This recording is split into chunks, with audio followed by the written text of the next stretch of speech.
ओम शांति। 30 अक्टूबर 2022 के अव्यक्त महावाक्य रिवाइज कोर्स 21 नवंबर 1992। सार, कर्मों की गुह्य गति के ज्ञाता बनो। आज सर्व खजानों के देने वाले बाप अपने सर्व बच्चों के जमा का खाता देख रही थी। खजाने तो सर्व बच्चों को अखुट मिले हैं और सर्व को एक जैसा, एक द्वारा सर्व खजाने मिले हैं। एक खजाना नहीं लेकिन अनेक खजाने प्राप्त हुए हैं। फिर भी जमा का खाता हरेक का अलग अलग है। कोई ने सर्व खजाने अच्छी रीति जमा किए हैं और कईयों ने यथाशक्ति जमा किया है, और जितना जमा किया है उतना ही चलन और चेहरे में वह रूहानी नशा दिखाई देता है। जमा करने का रूहानी फखुर अनुभव होता है। रूहानी फखुर की पहली निशानी यही है कि जितना फखुर है उतना बेफिक्र बादशाह की झलक उनके हर कर्म में दिखाई देती है, क्योंकि जहाँ रूहानी फखुर है वहाँ कोई फिक्र नहीं रह सकता। यह फखुर और फिक्र दोनों एक समय एक साथ नहीं रह सकते हैं, जैसे रोशनी और अंधकार साथ नहीं रह सकते हैं। बेफिक्र बादशाह की विशेषता वह सदा प्रसन्न चित्त के बजाय प्रसन्न चित्त रहते हैं। हर कर्म में स्व के संबंध में व सर्व के संबंध में व प्रकृति के भी संबंध में किसी भी समय किसी भी बात में संकल्प मात्र भी क्वेश्चन मार्क नहीं होगा कि यह ऐसा क्यों व यह क्या हो रहा है। ऐसा भी होता है क्या? प्रसन्न चित्त आत्मा के संकल्प में हर कर्म को करते देखते सुनते सोचते यही रहता है कि जो हो रहा है वह मेरे लिए अच्छा है और सदा अच्छा ही होना है। प्रसन्न चित्त आत्मा क्या क्यों ऐसा वैसा इस उलझन में स्वयं को बेफिक्र से फिक्र में ले आती है, और बेफिक्र आत्मा बुराई को भी अच्छाई में परिवर्तन कर लेती, इसलिए वह सदा प्रसन्न रहती। आजकल के साइंस के साधन से भी जो वेस्ट खराब माल होता है उसको परिवर्तन कर अच्छी चीज बना देते हैं। तो प्रसन्न चित्त आत्मा साइलेंस की शक्ति से चाहे बात बुरी हो, संबंध बुरे अनुभव होते हो, लेकिन वह बुराई को अच्छाई में परिवर्तन कर स्वयं में भी धारण करेगी और दूसरे को भी अपनी शुभ भावना के श्रेष्ठ संकल्प से बुराई को बदल अच्छाई धारण करने की शक्ति देगी।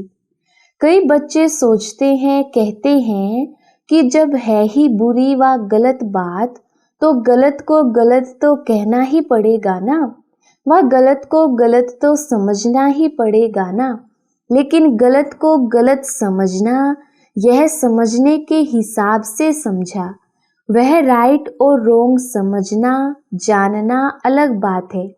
लेकिन नॉलेजफुल रूप से जानने वाले समझने के बाद स्वयं में किसी भी आत्मा की बुराई को बुराई के रूप में अपनी बुद्धि में धारण नहीं करेंगे। तो समझना अलग चीज है, समझने तक राइट है, लेकिन स्वयं में वह अपने चित्त पर, अपनी बुद्धि में, अपनी वृत्ति में, अपनी वाणी में दूसरे की बुराई को बुराई के रूप में धारण नहीं करना है, समाना नहीं है। तो समझना और धारण करना, इसमें अंतर है। अपने को बचाने के लिए यह कह देते हैं कि यह है ही रोंग। रोंग को तो रोंग कहना पड़ेगा ना। लेकिन समझदार का काम क्या होता है? समझदार अगर समझता है कि यह बुरी चीज है तो क्या बुरी समझते हुए अपने पास जमा करेगा? अपने पास अच्छी रीति संभाल कर रखेगा? छोड़ देगा ना? या जमा करना ही समझदारी है? यह समझदारी है। और सोचो, अगर बुरी बात व बुरी चलन को स्वयं में धारण कर लिया तो क्या आपकी बुद्धि, वृत्ति, वाणी सदा संपूर्ण स्वच्छ मानी जाएगी? अगर जरा भी कोई डिफेक्ट व दाग रह जाता है, किचड़ा रह जाता है, तो डिफेक्ट वाला कभी परफेक्ट नहीं कहला सकता, प्रसन्न चित्त नहीं रह सकता। अगर कोई की बुराई चित्त पर है तो उसका चित्त सदा प्रसन्न चित्त नहीं रह सकता, और चित्त पर धारण की हुई बातें वाणी में जरूर आएंगी, चाहे एक के आगे वर्णन करें, चाहे अनेक के आगे वर्णन करें, लेकिन कर्मों की गति का गुह्य रहस्य सदा सामने रखो। अगर किसी की भी बुराई व गलत बात चित्त पर रखने के साथ वर्णन करते हो तो यह व्यर्थ वर्णन ऐसा ही है जैसे कोई गुंबज में आवाज करता है तो वह अपना ही आवाज और ही बड़े रूप में बदल अपने पास ही आता है। गुंबज में आवाज करके देखा है तो अगर किसी की बुराई करने के, गलत को गलत फैलाने के संस्कार हैं, जिसको आप लोग आदत कहते हो, तो आज आप किसकी गलानी करते हो और अपने को बड़ा समझदार, गलती से दूर समझकर वर्णन करते हो। लेकिन यह पक्का नियम है अथवा कर्मों की फिलॉसफी है कि आज आपने किसकी गलानी की और कल आपकी कोई दुगनी गलानी करेगा, क्योंकि यह गलत बातें इतनी फास्ट गति से फैलती हैं जैसे कोई विशेष बीमारी के जर्म्स बहुत जल्दी फैलते हैं, और फैलते हुए कीटाणु जिसकी गलानी की वहां तक पहुंचते जरूर हैं। आपने एक गलानी की होगी और वह आपको गलत सिद्ध करने के लिए आपकी 10 गलानी करेंगे, तो रिजल्ट क्या हुई? कर्मों की गति क्या हुई? लौटकर कहाँ आई? अगर आपको शुभ भावना है उस आत्मा को ठीक करने की, तो गलत बात शुभ भावना के स्वरूप में विशेष निमित्त स्थान पर दे सकते हो। फैलाना रोंग है। कई कहते हैं हमने किसको कहा नहीं, लेकिन वो कह रहे थे तो मैंने भी हाँ में हाँ कर दिया, बोला नहीं। आपके भक्ति मार्ग के शास्त्रों में भी वर्णन है कि बुरा काम किया नहीं लेकिन देखा भी, साथ भी दिया तो वह पाप है। हाँ में हाँ मिलाना यह भी कर्मों की गति के प्रमाण पाप में भागी बनना है। वर्तमान समय कर्मों की गति के ज्ञान में बहुत इजी हो गई है, लेकिन यह छोटे छोटे सूक्ष्म पाप श्रेष्ठ संपूर्ण स्थिति में विघ्न रूप बनते हैं। इजी बनने की निशानियां क्या हैं? वह सदा ऐसा ही सोचते समझते कि यह तो और भी करते हैं, यह तो आजकल चलता ही है, या तो अपने आप को हल्का करने के लिए यही कहेंगे कि मैंने हंसी में कहा, मेरा भाव नहीं था, ऐसे ही बोल दिया। यह विधि संपूर्ण सिद्धि को प्राप्त होने में सूक्ष्म विघ्न बन जाता है। इसलिए ज्ञान तो बहुत मिल गया है, रचता और रचना के ज्ञान को सुनना, वर्णन करना बहुत स्पष्ट हो गया है, लेकिन कर्मों की गुह्य गति का ज्ञान बुद्धि में सदा स्पष्ट नहीं रहता, इसलिए इजी हो जाते हैं। कई बच्चों की अपने प्रति भी कंप्लेन होती है कि जैसे बाप कहते हैं, बाप बच्चों में जो श्रेष्ठ आशाएं रखते हैं, जो चाहते हैं, जितना चाहते हैं उतना नहीं है। इसका कारण क्या है? ये अति सूक्ष्म व्यर्थ कर्म बुद्धि को, मन को ऊंचा अनुभव करने नहीं देते। योग लगाने बैठते हैं लेकिन काफी समय युद्ध में चला जाता, व्यर्थ को मिटाए समर्थ बनने में समय चला जाता है। इसलिए क्या करना चाहिए? जितना ऊंचा बनते हैं तो ऊंचाई में अटेंशन भी ऊंचा रखना पड़ता है। ब्राह्मण जीवन की मौज में रहना है। मौज में रहने का अर्थ यह नहीं कि जो आया वो किया, मस्त रहा। यह अल्पकाल के सुख की मौज व अल्पकाल के संबंध संपर्क की मौज सदा काल की प्रसन्न चित्त स्थिति से भिन्न है। इसी को मौज नहीं समझना। जो आया वो बोला, जो आया वह किया, हम तो मौज में रहते हैं। अल्पकाल के मन मौजी नहीं बनो, सदा काल की रूहानी मौज में रहो। यही यथार्थ ब्राह्मण जीवन है। मौज में भी रहो और कर्मों की गति के ज्ञाता भी रहो।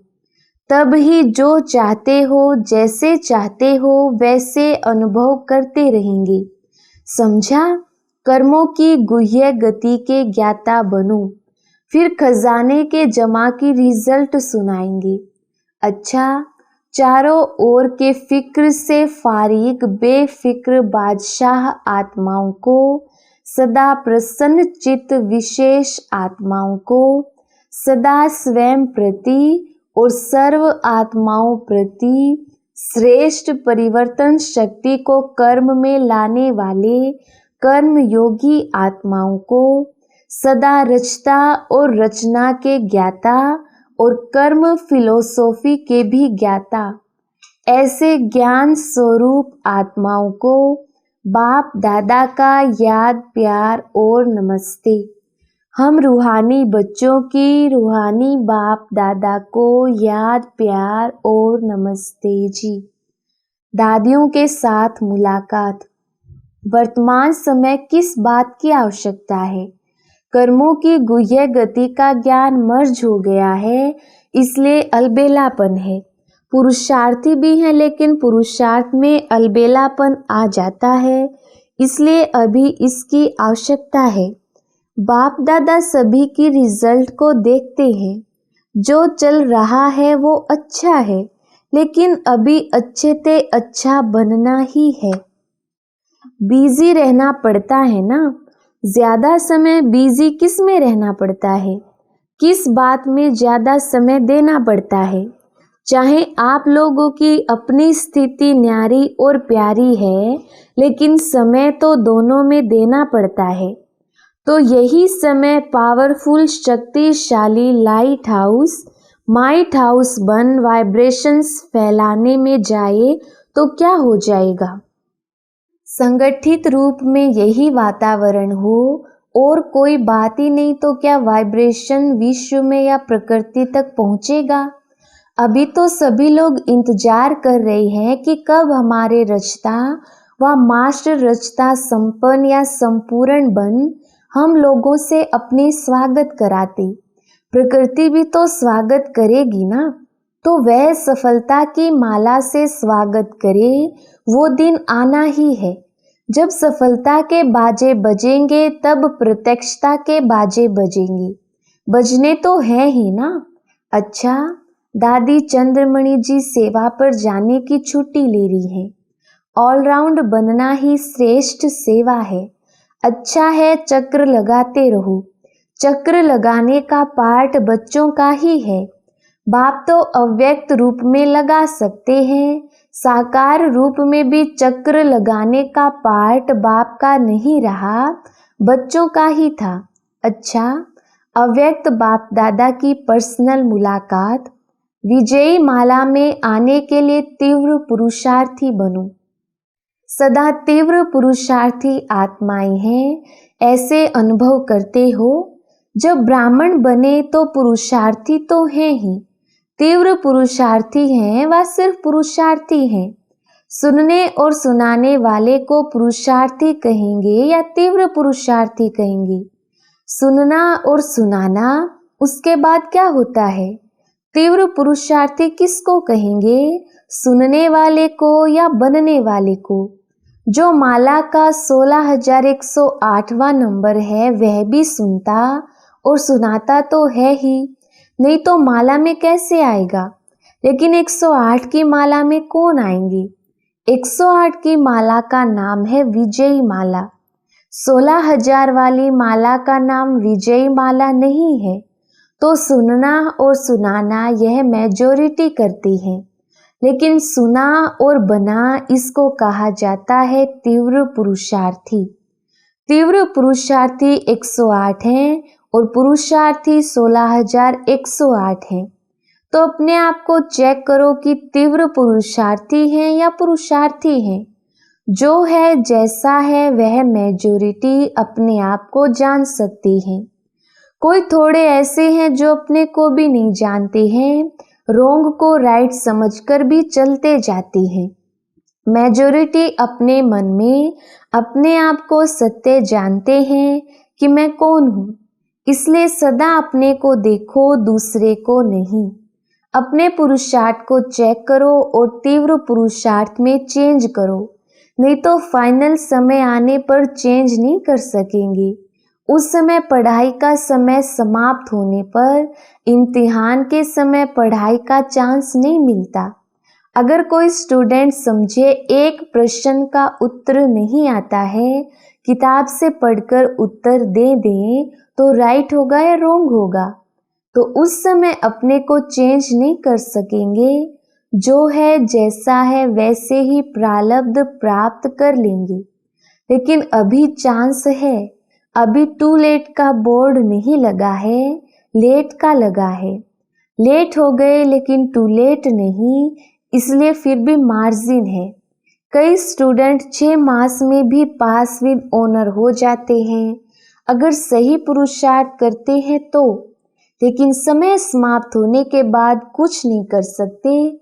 बाप भी रहम करना चाहे तो भी नहीं कर सकते। चलो यह अच्छा है, इसको मार्क्स दे दो, यह बाप कर सकता है, इसलिए अभी से चेक करो और चेंज करो। अलबेलापन छोड़ दो। ठीक है, चल रहे हैं, पहुंच जाएंगे, यह अलबेलापन है। अलबेले को इस समय तो मौज लगती है। जो अलबेला होता है उसे कोई फिक्र नहीं होता, वह आराम को ही सब कुछ समझता है। तो अलबेलापन नहीं रखना, सदा अलर्ट। पांडव सेना हो ना, सेना अलबेली रहती है या अलर्ट रहती है? सेना माना अलर्ट, सावधान, खबरदार रहने वाले। अलबेला रहने वाले को सेना का सैनिक नहीं कहा जाएगा।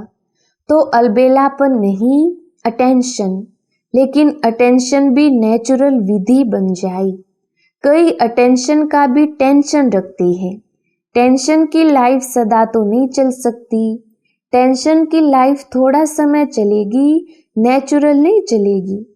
तो अटेंशन रखना है, लेकिन नेचुरल अटेंशन आदत बन जाए। जैसे विस्मृति की आदत बन गई थी ना, नहीं चाहते भी हो जाता है, तो यह आदत बन गई ना, नेचुरल हो गई ना। ऐसे स्मृति स्वरूप रहने की आदत हो जाए, अटेंशन की आदत हो जाए। इसलिए कहा जाता है आदत से मनुष्य आत्मा मजबूर हो जाती है, ना चाहते भी हो जाता है, इसको कहते हैं मजबूर। तो ऐसे तीव्र पुरुषार्थी बने हो। तीव्र पुरुषार्थी अर्थात विजयी तभी माला में आ सकती है। बहुत काल का अभ्यास चाहिए। सदैव अलर्ट माना सदा एवर रेडी। आपको क्या निश्चय है, विनाश के समय तक रहेंगे या पहले भी जा सकते हैं? पहले भी जा सकते हैं ना, इसलिए एवर रेडी। विनाश आपका इंतजार करे, आप विनाश का इंतजार नहीं करो।